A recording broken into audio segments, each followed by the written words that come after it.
I saw images and some clips early, and I'm just like, okay, Lizzo and Jack Black are in it. Like this is pretty. It's gonna be really bad. Like I don't like Lizzo's music. I think Jack Black is probably only good in like Yeah, one or two movies. when I made that video review on I had to research who Lizzo was. I didn't know who she was. So if you don't know who Lizzo is, chat, Lizzo was the bomb that we were gonna drop in Russia. But the thing is that the left got super pissed because so there was this meme that went online with a bunch of like politicians saying that we're gonna drop the Lizzo bomb on you, right? Because she's so big. But the thing is that I think her acting, like joking aside, I think her acting it's fine. I think Jack Black's acting is fine. I think bringing in Christopher Lloyd was pretty cool. But the thing is, I think this episode completely jumped the shark in terms of what the story is, and completely like this is the whole thing of subverting your expectations, right? Yeah, yeah. Like it's like, oh shit, this shit again, right? But like, uh, okay, let's go ahead and watch this video. Let's see if we can. Where did you get that armor? This armor has been in my family for 3 generations. Who is the Mandalorian right at this point? And so I think it could be anyone, and I think that's what they're trying to define. There it is, man. He just fucking said it.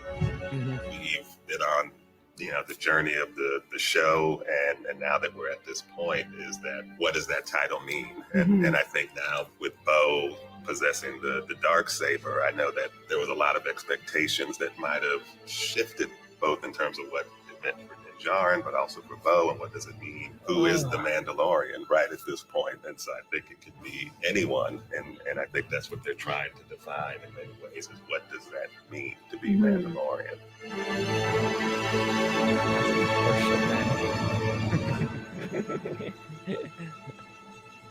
Well, yeah, basically a complete bait and switch in terms of what they did. It's a complete bait and switch. They're like, oh, remember, like you thought that Din Djarin was the main character. No, actually, this was all to set up Bo-Katan. But the thing is that Bo-Katan is already established as one of the characters in the animated 3D animated show, right? If I'm not mistaken. Yeah. I've been told in the comments like Bo-Katan was already established on Clone Wars and Rebels. Oh yeah, okay. I was pretty critical on the episode where the pterodactyl or whatever that creature was called that got the child. I was pretty critical on Bo-Katan being such a girl boss there. Then people were telling me like, yeah, Bo-Katan is already established character. Yeah, you guys are revealing your deep-rooted misogyny. Yeah, joking aside, just Star Wars is dead. Yeah. Man. Like the thing is that I didn't grow up in that Star Wars craze in the late 70s, right? And like the early 80s. So I feel the people that I feel really, really bad for are the hardcore die hard Star Wars fans. Like especially the ones who grew up watching it in like the early 80s. Right. Yeah. Right. Yeah. It's it definitely makes me feel really bad for them. And but I know that they're that the people who are like in charge of it, the people who are like they're basically loving this shit, right? It's like, look, they're like, oh man, you guys thought that you can make fun of Lizzo saying how she's fat and she's saying body positive. Look, it's not good to stay fat, okay? With the number one killer of people's heart disease, okay? It's like, are you gonna clog your arteries? Body positive Lizzo and stuff like that. Look, for people who love her music and stuff like that, don't you want to make sure that she's alive to make more music? And I remember I saw her on a commercial, I think for like Uber Eats or something, or Postmates or something like that. She was literally in a bathtub. And she was like, I'm gonna order cherry ice cream. She presses this, and like a bunch of cherry ice cream falls from the sky. I'm like, what the fuck, dude? You're like promoting like a unhealthy lifestyle. But yeah, I asked my wife, like, what do you think about Lizzo and Jack Black being in The Mandalorian? She's like, what's the reason for it? I was like, I told him like, these two are just basically royalty. And and for some reason like she like knights Grogu and she was like I didn't point that out. Like he literally Grogu did literally nothing in this episode. Yet he got knighted for some reason. Yeah. Yeah. Let's see. Let's see. I thought her acting was horrible. Jack Black didn't seem to fit either. Yeah, I think she didn't. Yeah, it didn't fit. Like her, definitely. Like when I first saw her, I'm like, I was like, especially when she was walking, she looked like she was a penguin. She was like waddling. She's like, she's trying to look. Look, I'm sorry, but being this obese is very bad for you. Hopefully, people can find a way to force her to lose weight because it's just setting a very bad example. But overall, I thought this episode was pretty bad. What pissed me off, one of the most the thing that pissed me off the most was probably this scene near the end where he gives her the dark saber. Right, this shit pissed me off the most. Yeah, yeah. Like I can get past the Christopher Lloyd bait and switch for a bad guy. I can get past Jack Black and Lizzo. Like that stuff's like, okay, sure, whatever. You're just trying to like put some, popular famous people in there. But the fact that this shit happened at the end, you're like, oh, now she has the dark saber, right? She's like, oh, she's basically the like you said, Grae. What'd you say before the stream started? Like, look at him on the side. Look at Den. He's literally on the side. Then they're zooming into Bo-Katan. Yeah. Yeah, but let's see. Ever since Victoria Alonso, Disney's been obsessed with mantles, how everything is just a title or a mantle. Yeah, right. They did this shit with what's it called again? Terminator as well, right? With Dark Fate, because they're Yeah. saying that the leader of the resistance is just a title, right? Anyone could be the leader of the resistance. But look, I'm fine with that, but that shit has to be earned, right? And even in the recap earlier, it's like, oh, I cannot have the dark saber is because I need to win it in battle. But there's some stupid shit. It's like, well, actually, it was taken from me, and then she defeated the bad guy that took it from me. Therefore, by the transitive property, that's math, all right? Because I'm Asian, so I know that shit. Just with the transitive property, now Bo-Katan is the rightful owner of the darksaber. You can lick my ass, man. You can't just take it, right? Yeah, They even did this shit in Harry Potter. Hey, go ahead. Yeah, and they just believed him. What if he just made that up? Right? What if he just made up that story? Why wasn't like they purposely dumbed down Din in the succeeding episode just so they can fit in that cheap narrative? And to think Yeah. that they spent the end of season 2. Do you remember Moff Gideon, Giancarlo Esposito? He went Yeah. on a really long explanation on why that cannot be. Like even I as much as I really like Giancarlo Esposito, but I felt that exposition was way too long. Then all Yeah. of it you just throw it out of the window here. All of that goes away. Yeah, like so going back to the what's it called again? You're 100% right. But going back to the Harry Potter thing. So do you remember did you watch the Harry Potter movies? It's been a while, but yeah, I did. I went through all of them. So for the folks who are in the chat who don't remember or who has never watched it, there's this move called Expelliarmus, right? So you disarm them, you disarm the other wizard from or the witch's wand. And what happens is that once you do that, that wand will listen to you, right? So they explained this in the movie. I'm pretty sure they explained it more in the books. So that's the reason why when was at the beginning of what's that called again? The movie for I believe the Deathly Hollow.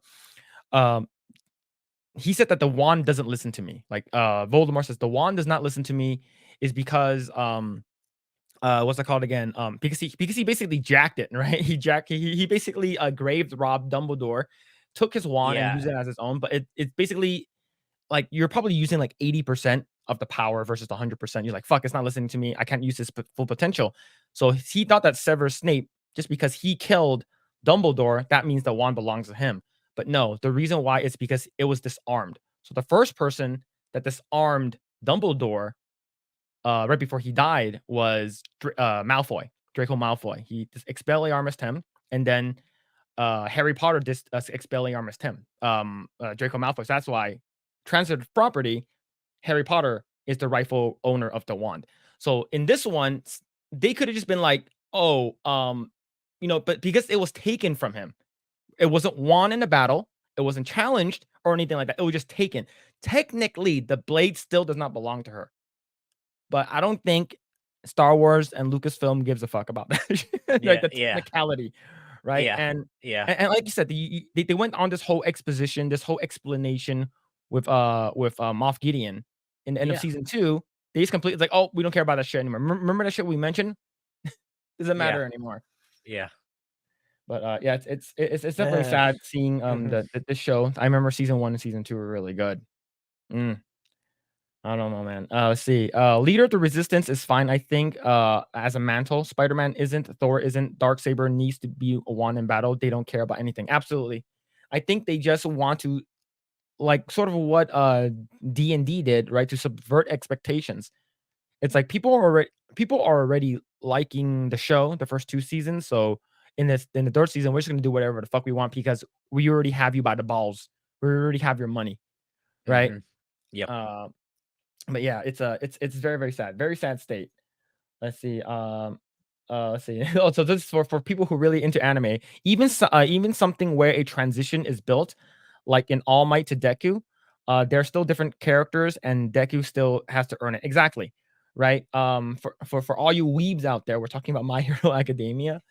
And the power of the All for One, One for All was passed down from All Might to Deku, but he can't just use it. He needs to earn it, is because his body is not ready for it.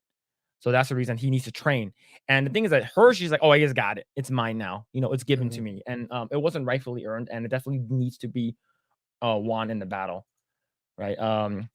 Draco owned the Elder Wand because he disarmed Dumbledore, and then Harry disarmed Draco. So the wand answered to him, where Voldemort did killing. Yeah, he did the killing thought. Yeah, absolutely. And this one, they just like, oh, here you go. Here you go. Like, this Darksaber is so fucking important, and he just hands it off to her. And even just the previous in the interview that we saw, there was no, you didn't see Pedro Pascal. It was just Katie Sackhoff just sitting next to it. It was like why is she there? Why is she the main character? Right? But Grae, I know your favorite part. I know your favorite part's right here. This this part, I know your favorite part is this part right here. This part this part right here. Where this part was so weird, man. The thumbnail part. Yeah, it's like I don't know. Literally, they could have just made like a pirate or people marauding some innocent people, and then they step in and then they just shoot everybody. That literally would have been better. That literally would have showcased like Bo-Katan's elite army, elite troops showcasing their strength, rather than this weird Romeo and Juliet subplot. Like, yeah, it's like they literally just give, okay, we're no match for these guys. Okay, we got to split. Yeah, I thought this whole opening scene was completely useless. Yeah, it was. And look, I'm not sure if these are animatronics or anything like that. It's so weird, is because you have them. They were like, they're like her tentacles, because she's this one, right? The females. Yeah, her tentacles was all over him. I could totally see them. Or we're gonna get super rated R, chat. He's like, hey baby, remember that thing that you do with your tentacle in my butthole? Do it again. Yeah, because she literally has like 4 tentacles that goes up his face and touches him, right? I'm like, it's a little too much. Yeah, but yeah, I think I should have titled the thumbnail "It's a Trap," because I think it's the same race. Oh man, it's super weird. Like I thought this whole opening scene was super useless. And look, I do really like Christopher Lloyd. Back to the Future, he's Doc Brown. Yeah. But like him over here, I'm like, okay, sure. But like definitely what someone said earlier in the chat, like what really, really brought me out of it was definitely what's it called again? Jack Black and Lizzo. It really I'm like, whoa, what the hell? Like, look, I don't know. Like when I first saw, he's like, hey, can I carry the baby? Right? She's like, can I carry the baby? And then Din is like, nah, he won't do that. And she literally like grabbed something like a piece of meat or something, a piece of food off her plate, and he jumped over. I thought that she was gonna eat him. I thought she was gonna eat Baby Yoda. Oh man. Thanks for checking out this segment of the Project Eggroll podcast. If you like what we do here, please like, share, subscribe, hit the notification bell, and you will know next time when we go live. We do go live every Saturday at 8 p.m. Once again, we are just getting started. Tons of more video to come. Thanks, and we'll see you guys next time.